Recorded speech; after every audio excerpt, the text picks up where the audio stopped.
el caso de Alex Saab ha sido utilizado con saña, con mucha infamia, para atacar la institucionalidad venezolana, en tanto su detención fue totalmente ilegal. Yo la califico de secuestro. Él tiene un fuero diplomático que lo asiste. Él hacía muchísimas actividades totalmente lícitas en pro, como tú bien lo señalaste, de la adquisición de medicinas, de alimentos, etc.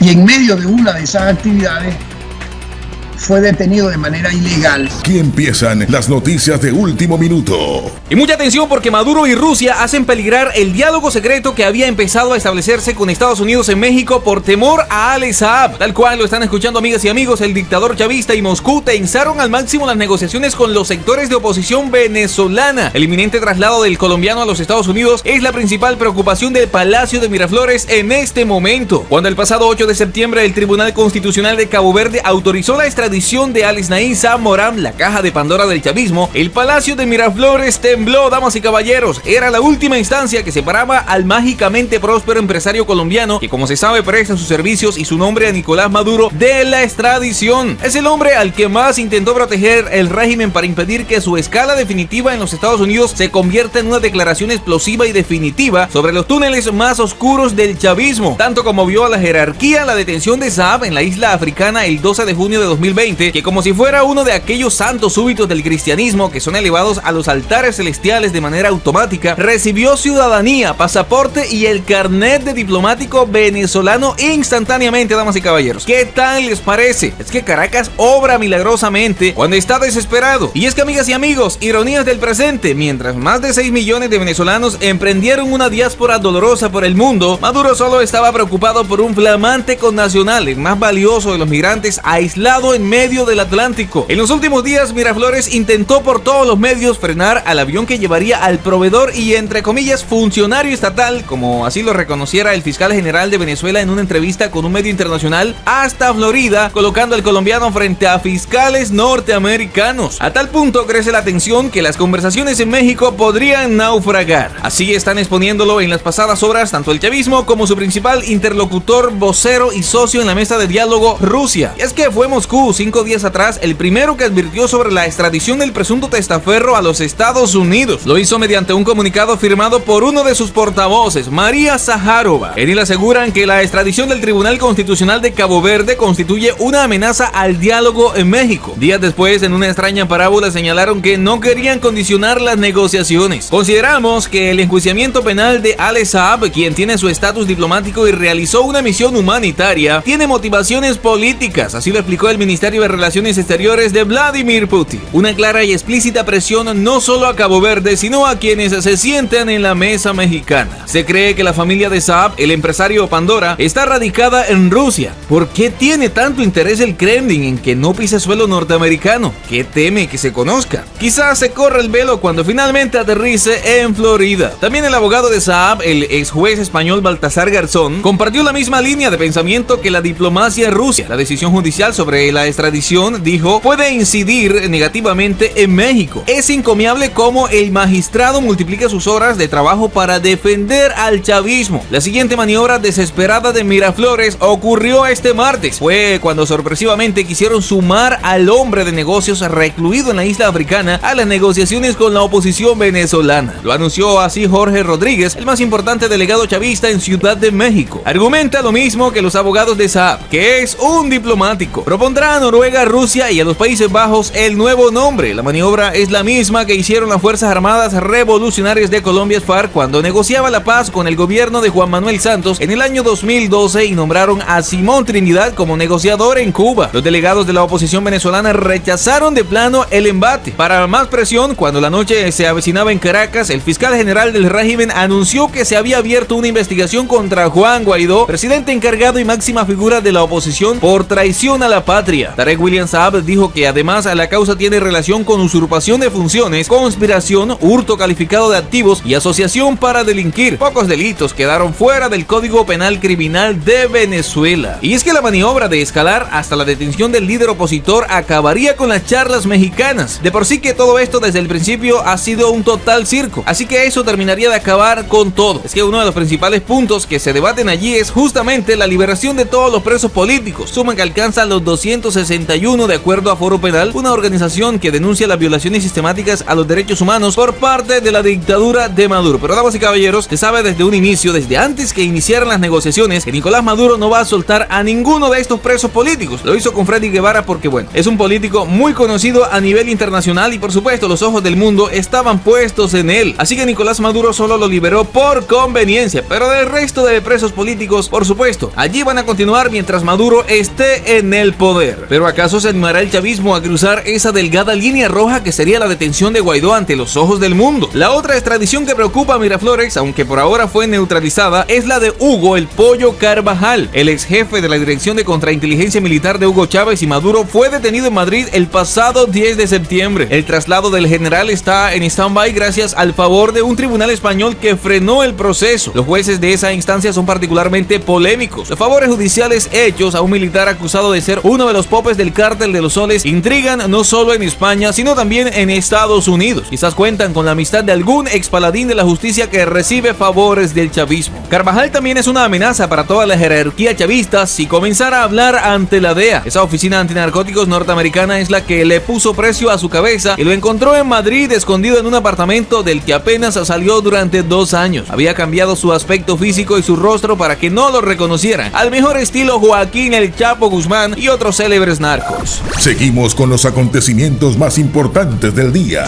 Y muchísima atención a esto, señoras y señores, porque se calientan las cosas entre Colombia y Venezuela. El presidente Iván Duque solicitó a Estados Unidos declarar a Venezuela país promotor del terrorismo. Así como lo acaban de escuchar, señoras y señores, el jefe de Estado indicó que el gobierno de Nicolás Maduro debe entregar a los terroristas que se encuentran en el país vecino. Ante la advertencia que han hecho autoridades colombianas sobre la ubicación de integrantes de las disidencias de la FARC en Venezuela, en compañía de peligrosos guerrilleros del ELN, el presidente Iván Duque envió una petición especial al gobierno del mandatario de Estados Unidos, Joe Biden, para que se impartan sanciones drásticas. En ese sentido, el jefe de Estado elevó una solicitud especial a Estados Unidos para que declare a Venezuela y al gobierno de Nicolás Maduro como país promotor del terrorismo, al recordar que en esa nación se esconde alias Iván Márquez, uno de los principales jefes de las denominadas disidencias de las FARC. Asimismo, el mandatario colombiano habló de la necesidad de perfeccionar el trabajo de inteligencia para seguir propinando golpes contundentes en contra de estructuras criminales para llevar a la cárcel a sus integrantes. Tenemos, por supuesto, en ese frente también que afinar la inteligencia para darnos cuenta dónde están los protectores de esas estructuras criminales. Apelar a drásticas sanciones porque, así como hemos visto países que albergan en su territorio a quienes han cometido esos hechos y lo dicen ante el mundo, podemos ver casos que son absolutamente incontrovertibles. Porque así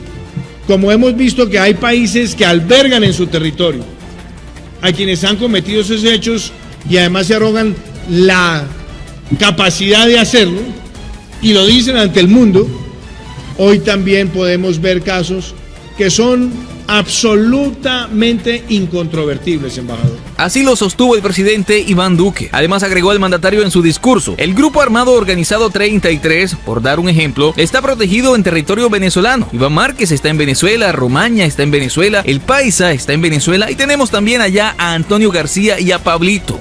El Gaor 33, por dar un ejemplo, está protegido en territorio venezolano. Iván Márquez está en Venezuela, Romaña está en Venezuela, el Paisa está en Venezuela. Y tenemos también allá a Antonio García y tenemos también allá a Pablito, por solo mencionar algunos. También enfatizó el jefe de Estado: claramente, esa anuencia del régimen dictatorial de Venezuela amerita una declaración por parte de los Estados Unidos que califique a Venezuela como un país promotor del terrorismo, y esa declaración debe como objetivo no solamente develar esa relación connivente y perniciosa, sino también que puedan ellos tomar un camino o seguir patrocinando al terrorismo o entregarlos a las autoridades correspondientes. Claramente, esa anuencia del régimen dictatorial de Venezuela amerita una declaratoria por parte de los Estados Unidos también como un país promotor del terrorismo. Y esa declaración tiene como objetivo no solamente develar esa relación connivente y perniciosa, sino también que puedan ellos tomar un camino, o seguir patrocinando al terrorismo o entregar el terrorismo a las autoridades de los países que los están buscando. Y es que, amigas y amigos, presten mucha atención porque Jorge Arreaza, ministro de Relaciones del gobierno de Nicolás Maduro, le respondió al presidente Iván Duque luego de que el mandatario colombiano le pidiera a Estados Unidos que declare a Venezuela como un país promotor del terrorismo. El presidente Iván Duque advirtió que el grupo armado que se atribuyó el atentado contra la Brigada 30 del Ejército en Cúcuta, que días después atentó contra la vida del mandatario, impactando el helicóptero en el cual se movilizaba, está protegido en ese país. Frente a estas palabras, Jorge Arreaza, ministro de Relaciones Exteriores del régimen venezolano, le respondió en su cuenta de Twitter al presidente Duque: no sea tan cínico, usted está al frente de un narcogobierno exportador de drogas y violencia, una fábrica de terroristas en el poder que ha liquidado la opción de la paz interna y envía mercenarios para generar violencia y asesinar presidentes en la región. Así lo dice el tuit de Arreaza. El presidente Duque ofreció sus declaraciones durante la posesión del embajador de Colombia en Estados Unidos, Juan Carlos Pinzón, donde sentenció que esa intencionalidad desde territorio venezolano, donde se le dio auspicio a estos grupos para planificar esa operación, es suficientemente claro para poder declarar a ese régimen dictatorial de Venezuela como régimen patrocinador del terrorismo, una violación flagrante a la resolución 1373 del Consejo de Seguridad de Naciones Unidas.